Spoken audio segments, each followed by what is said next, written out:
welcome to my YouTube channel HR educational hub मोर छात्र छात्री सकल আজি তোমালোকৰ লগত দুটা এনেকুৱা দুটা কোৱেশ্চন আলোচনা কৰিম যে দুটা কোৱেশ্চন তোমালোকৰ আহিবলগীয়া মেট্ৰিক পৰীক্ষাত আহাৰ খুব চান্স আছে আৰু তোমালোকে এটো মোৰ লগে লগে প্ৰেক্টিস কৰি যাবা তোমালোকৰ এক্সামৰ কাৰণে বহুত দৰকাৰ হয় দুটা কোৱেশ্চন আছে আমি আলোচনা কৰিম এটা তোমাৰ পলিনোমিয়াল চেপ্টাৰৰ হয় আৰু এটা তোমাৰ পৃষ্ঠকালৰ আয়তন চেপ্টাৰৰ হয় মোৰ ছাত্ৰ ছাত্ৰী সকল তোমালোকৰ পৃষ্ঠকালৰ আয়তন চেপ্টাৰৰ মই ওয়ান শট ভিডিও এটা আপলোড কৰিছো তোমালোকে সেই ভিডিওটো চাই লবা তোমালোকৰ কাৰণে বহুত সহায়ক হ'ব তাতে মই এক্সাম্পলৰ লগত গুটেখিনি কথা আলোচনা কৰিছো মোৰ ছাত্ৰ ছাত্ৰী সকল তোমালোকে মোৰ লগে লগে লিখি যাবা কাৰণ মই স্কিপ কৰিবলগীয়া হ'ব পাৰে এতে সোৱা কি কৈছে কোৱেশ্চনটো যদিও ইংৰাজীত আছে মই অসমীয়াতে সলিউশন কৰিম এতে সোৱা কি কৈছে if alpha and beta are zeros of the polynomial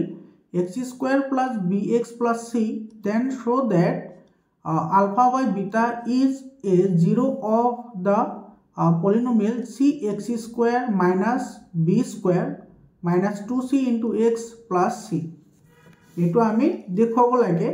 যে তোমার a যেটো আলফা বাই বিটা যেটো আছে হেতু তোমার এই পলিনোমিয়ালৰ এটা কি হয় শূন্য হয় যদি তোমাৰ আলফা আৰু beta x² plus bx plus c এটা কি হয় শূন্য হয় বুজি পালানে তো এটো আমি কৰিম কেনেকে চাবা এটো তোমাৰ যিখিনি দিয়া আছে তুমি যদি হেখিনি আগতে মেনশন কৰি লোৱা এতে সলিউশনত তুমি লিখিবা ইয়াতে এটো অলপমান আৰু বোল্ড কৰি লওবা এটো তোমার প্রথমতে এটো আমার গিভেন এটো আমার কি কি দিয়া আছে ইয়াতে এটো ইকুয়েশন দিয়া আছে হয় না এটো দিয়া আছে তোমার x² plus bx plus c এটো তোমার দুটা শূন্য এটা দুটা শূন্য দিয়া আছে দুটা শূন্য কি দিয়া আছে আলফা আৰু কি দিয়া আছে বিটা দিয়া আছে therefore তোমাৰ আলফা আৰু বিটা যেহেতু শূন্য হয় গতিকে তোমাৰ কি হ'ব আলফা প্লাস বিটা অৰ্থাৎ শূন্য দুটাৰ যোগফল তোমার কি আছে -b/a আছে -b/a এতে সোয়া a এর ভ্যালু ইয়াতে 1 হৈ আছে গতিকে হেতু আমি নিলিখো গতিকে হেতু আমি পালো আৰু শূন্য দুটাৰ পূৰণফল কি আছিল এটো আছিল c/a গতিকে ইয়াতে c আছে a এর ভ্যালু 1 হৈ আছে অর্থাৎ এটো ডাইরেক্টলি কি হ'ব c হ'ব বুজি পালানে এই দুটা ভ্যালু আমি পালো এতিয়া তোমার ইয়াতে আমাৰ যেটো ইকুয়েশন দিয়া আছে সৰি পলিনোমিয়াল দিয়া আছে সেই পলিনোমিয়ালটো তুমি ইয়াতে লিখি লোৱা আৰু ইয়াতে আমি দুটাতে কি কৰিম এটো ভ্যালু পুট কৰি দিম ঠিক আছে যত x আছে তাতে আমি এটো সৰি যত b আৰু তোমাৰ কি c এৰ ভ্যালু দুটা আমি পুট কৰি দিম ইয়াতে b আছে আৰু ইফালে তোমাৰ c আছে তো b আৰু c এৰ ভ্যালু দুটা আমি ইয়াৰ পৰা পুট কৰিম সবা কেনেকে পুট কৰো তো ইয়াতে তোমাৰ দিয়া আছে এটো cx² এটো মাইনাস এটা আছে তোমাৰ b² minus 2c into x আৰু ইফালে আছে তোমার প্লাস c এটা তুমি ভ্যালু এটা পুট করা তো ইফালে আছে তোমার cx² এটো মাইনাস এতে b² আছে b² মানে তোমার কি হ'ব আলফা প্লাস বিটা হ'ব তো এটো লিখা আলফা প্লাস বিটা যেহেতু স্কয়ার আছে গতিকে স্কয়ার হ'ব মাইনাস 2c 2 into c এর ভ্যালু তোমার কি আছে আলফা ইনটু বিটা আছে গতিকে alpha into beta into x গতিকে ইয়াতে x থাকিব আৰু ইফালে থাকিব প্লাস c c মানে তোমাৰ কি হয় আলফা ইনটু বিটা হয় বুজি পালানে ইয়াৰ পিছত এখিনি তুমি ভাঙি লিখিলে তোমাৰ কি হ'ব cx² মাইনাস এটা তোমাৰ alpha plus beta whole square আছে এটা তোমাৰ -2 ইনটু আলফা ইনটু কি হৈ আছে বিটা হৈ আছে আকৌ তোমাৰ কি হৈ আছে x হৈ আছে হয়নে যেটো আমি লিখিব পাৰো এনেদৰে এটো আলফা প্লাস বিটা এটো হোল স্কয়াৰ মাইনাস এটো কি হ'ব 2 আলফা ইনটু বিটা আৰু এইফালে আছে তোমাৰ কি x হয়নে আৰু এইফালে আছে তোমাৰ প্লাস এটো আলফা ইনটু বিটা আচ্ছা তোমাৰ ইয়াতে c এৰ ভ্যালুটো ইয়াতে পুট কৰি দিও হা c এৰ ভ্যালুটো তোমাৰ আলফা ইনটু বিটা আছে গতিকে এটো তোমাৰ কি হ'ব ULFA into beta into x² এটো মাইনাস এটো তোমার এটো যদি আমি ভাঙি লিখো তেতিয়া হলে ইয়াৰ পৰা আমি কি পাম ইয়াতে alpha plus beta whole square যদি আমি কৰি দিও তেতিয়া হলে তোমাৰ ইয়াতে আলফা আৰু 2 আলফা বিটা একটা টাৰ্ম পাম তো সেই টাৰ্মৰ লগত তোমাৰ 2 আলফা বিটা আৰু সেই 2 আলফা বিটা তোমাৰ কি হৈ যাব ক্যান্সেল হৈ যাব ইয়াতে তোমাৰ থাকিব কি কেৱল থাকিব তোমাৰ আলফা স্কয়াৰ আচ্ছা ভাঙিয়ে দিও ৰবা এটা তোমাৰ আলফা স্কয়ার প্লাস এটু কি আহিব 2 alpha beta plus beta square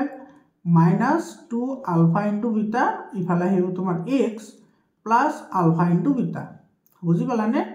ইফালে থাকিব alpha into beta x square minus এটা সো এই আলফা ইনটু বিটা আৰু এই আলফা ইনটু বিটা তোমাৰ ক্যান্সেল হৈ যাব ইয়াতে তোমাৰ থাকিব কি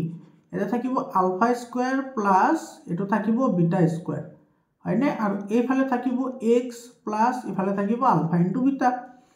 গতিকে ইফালে থাকিব alpha into beta x square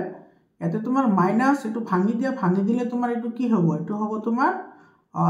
x into alpha square plus a minus হ'ব ইয়াতে থাকিব তোমাৰ x into beta square plus ইফালে থাকিব আলফা ইনটু বিটা হয়নে এতিয়া চোৱা এই দুটাৰ পৰা তোমাৰ কি কমন আহিব ইয়াৰ পৰা তোমাৰ x কমন আহিব হয়নে আৰু ইফালে তোমাৰ কি আছে আলফা আছে গতিকে আলফা ইনটু x কমন আহিব এটো আলফা ইনটু x কমন আহিলে ইয়াতে তোমাৰ কি থাকিব ইয়াতে থাকিব তোমাৰ বিটা x হয়নে মাইনাস ইয়াতে থাকিব আলফা আৰু ইয়াৰ পৰা তোমাৰ কি কমন আহিব ইয়াৰ পৰা বিটা কমন আহিব ইয়াৰ পৰা বিটা কমন লোৱা ইয়াতেও তোমাৰ থাকিব এটা থাকিব তোমাৰ বিটা x আৰু ইফালে তোমাৰ প্লাস আছে তো মাইনাসে প্লাস হ'ব এফালে থাকিব তোমাৰ আলফা এটা তোমাৰ এই দুটাৰ পৰা এটো মই ইয়াতে লিখি দিছো সো এটোৰ পৰা এটো তোমাৰ আলফা সৰি এফালে তোমাৰ beta x minus alpha common থাকি গল আৰু এফালে তোমাৰ কি ৰৈ গল এফালে ৰৈ গল তোমাৰ alpha into x minus beta এটা তোমাৰ যেহেতু দুটা শূন্য লাভ লাগে therefore এটো কি হ'ব beta x minus alpha is equal to 0 or কি হ'ব alpha x minus beta is equal to 0 অর্থাৎ ইয়াৰ পৰা তোমাৰ কি পাবা beta x is equal to alpha অৰ্থাৎ ইয়াৰ পৰা x ইজ ইকুয়াল টু কি পাবা alpha into alpha divided by beta হয় না এটো ইফালে আহিলে ডিভাইড হৈ যাব ইয়াৰ পৰা পাবা তোমাৰ alpha x is equal to beta এটো মাইনাস আছে ইফালে গলে পজিটিভ হ'ব অর্থাৎ x ইজ ইকুয়াল টু কি হ'ব বিটা বাই আলফা তো ইয়াতে চোৱা এই যেটো আমাৰ ইকুৱেশন আছে সেই ইকুৱেশনটোৰ আমি এটা শূন্য তোমাৰ কিমান পাইছো এটো চোৱা x is equal to alpha by beta পাইছো তো হেতু আমাৰ দেখব লাগিছিল যে আলফা বিটাটো এটা তোমাৰ কি হয় শূন্য হয় তো therefore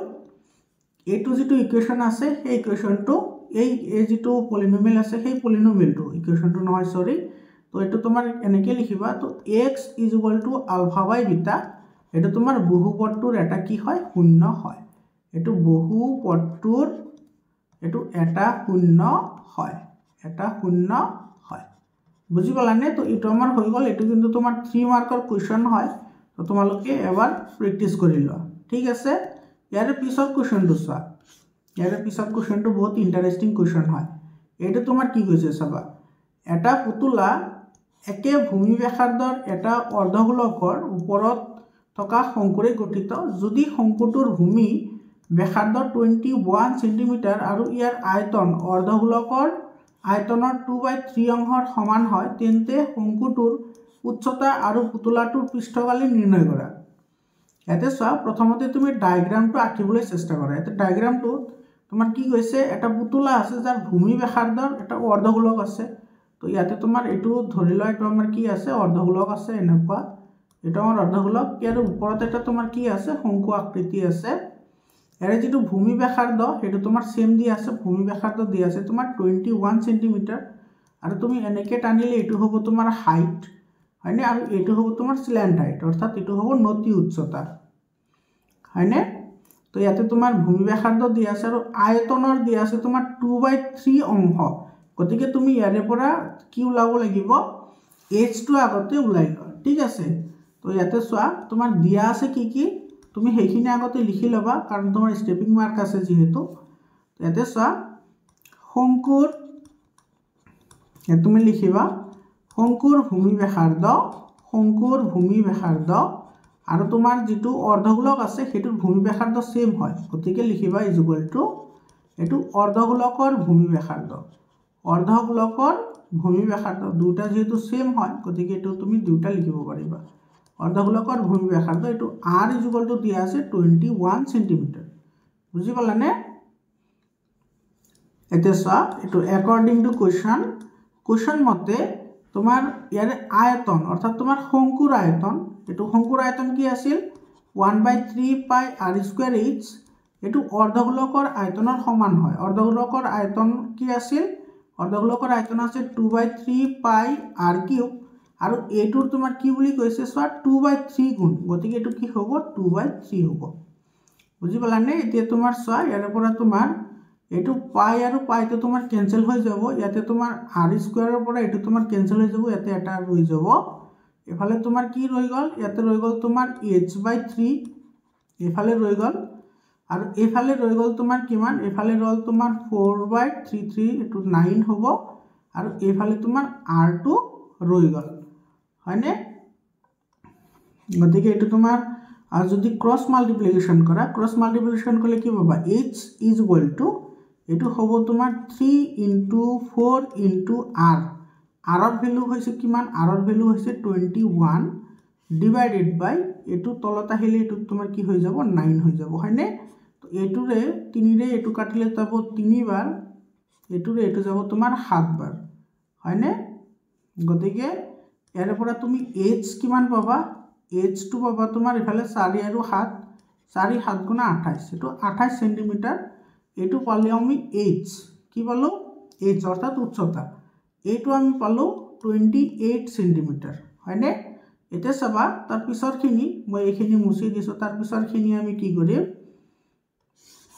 এখিনি মই মুছি দিছো এটো h ৰ ভ্যালু 28 পালো হয়নে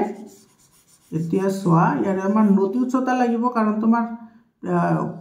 পৃষ্ঠকালি উলাবলৈ গলে এটো সংকুৰ পৃষ্ঠকালি আছে এটো ফর্মুলা কি আছে পাই r l অর্থাৎ তোমার এটো নতি উচ্চতাটো লাগিব তো নতি উচ্চতা উলাবলৈ হলে পৃষ্ঠকালি উলাবলৈ হলে নতি উচ্চতাটো লাগিব therefore এতে তুমি লিখিবা therefore এটো সংকুৰ নতি উচ্চতাটো তুমি উলাই লব লাগিব ঠিক আছে নতি উচ্চতা কি আছে নতি উচ্চতা l² = কি আছিল h² + r² হয়নে তো ইয়াতে r ৰ ভ্যালু জানো তো l² = h মানে হাইট হয় হাইট তোমার কি হয় 28 স্কয়ার আর r ৰ ভ্যালু তোমাৰ কিমান হয় 21 স্কয়াৰ হয় তো 28 ৰ স্কয়াৰ তোমাৰ কি হয় 28 ৰ স্কয়াৰ হৈছে তোমাৰ 784 আৰু 21 ৰ হৈছে 441 তো এই দুটা প্লাস কৰলে তুমি কিমান পাবা 1225 আৰু যেহেতু ইয়াতে তোমাৰ l² আছে গতিকে l টো ইফালে ৰাখি দিলে এটো ইফালে গলে √ওভাৰ হ'ব আৰু তোমাৰ ইফালে আছে 1225 এটো তোমাৰ বৰ্গমূল কিমান হ'ব এটোৰ বৰ্গমূল এটো 3 ৰে দিলে 3 × 9 আৰু ইফালে আহিব তোমাৰ 5 2 আৰু ইফালে থাকিব তোমাৰ 3 হয়নে এটো তোমাৰ 2 গুণ কৰিলে এটো তোমাৰ 6 আহিব ইফালে তোমাৰ 5 আছে লাষ্টত হয় না গতিকে ইফালে 5 দিয়া তো ইফালেও 5 আহিব তো 5 5 গুণ 25 ৰ 5 হাতত গল 2 5 6 গুণ 30 দিয়ে 32 এটো 35 এটো কিমান হল 35 সেন্টিমিটার হল এতিয়া আমাৰ লাগে এই গুটেইখিনি পৃষ্ঠকালি মানে তোমাৰ অৰ্ধগোলকৰ পৃষ্ঠকালি আৰু তোমাৰ সংকুৰ পৃষ্ঠকালি যোগ কৰি দিলে গুটেইখিনি পৃষ্ঠকালি আহি যাব therefore এনেকে লিখিবা পুতুলাটোৰ মুঠ পৃষ্ঠকালি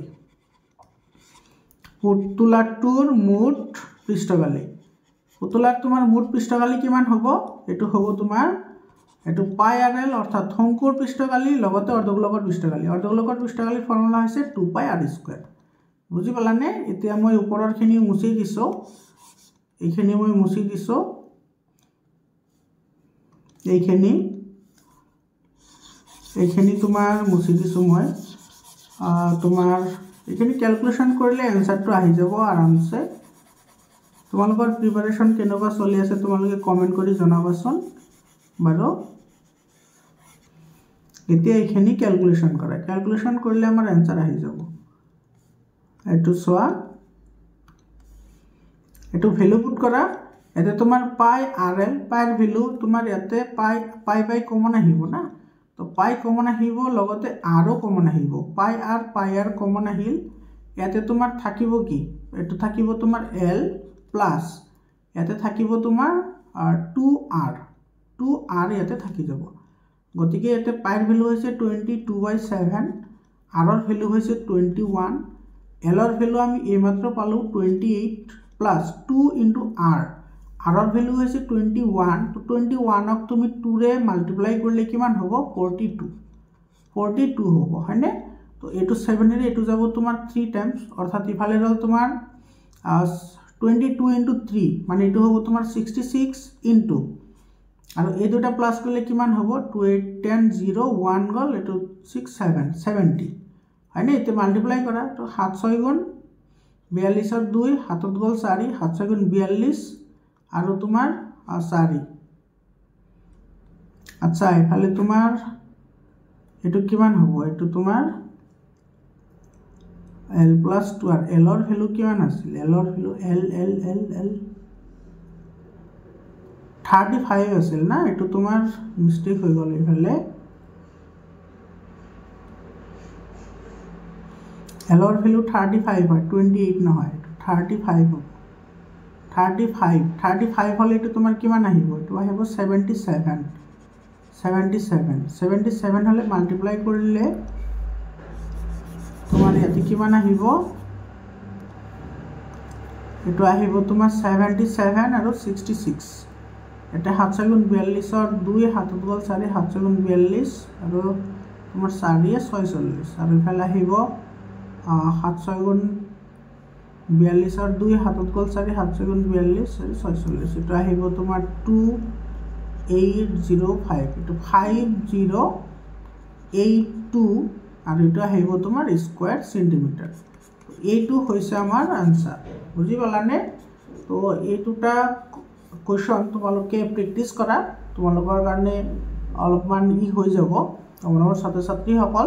তো তোমালোকৰ যদি আৰু কোনো কোশ্চন থাকে তেতিয়াহলে তোমালোকে 7002824673 এইটো নম্বৰত তোমালোকে পঠাই দিয়া মই তোমালোকক সেইখিনি সলিউশন কৰি দি দিম আজিৰ কাৰণে এইখিনি আকৌ লগ পাম তোমালোকৰ কোনো প্ৰবলেম থাকিলে ধন্যবাদ